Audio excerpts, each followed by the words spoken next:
Hello guys, have a nice day for today's videos. Halika kayo guys, samahan nyo ako. I-check natin yung lagayan ng tubig ng aking mga alagang ibon dito sa labas. Actually, hindi ko sila alaga. Ni-share ko lang guys kasi baka nauuhaw sila sa labas, walang amo. So, nag-share din ako ng tubig para sa kanila. Ayan, araw-araw ko siya nilalagyan. Tapos ngayon, wala na naman siyang tubig, naubos na naman. Kaya nilalagyan ko siya guys araw-araw.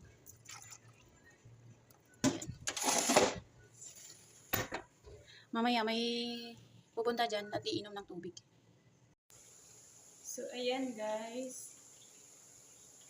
Ayan, may bisita na ako guys. Nag-inom ng tubig dyan sa nilalagay kong tubig.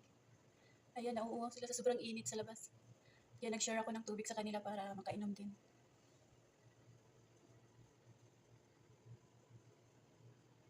Ayan, marami yan sila dyan guys. Babalik din yan mamaya-maya. Marami yan dyan pupunta iinom.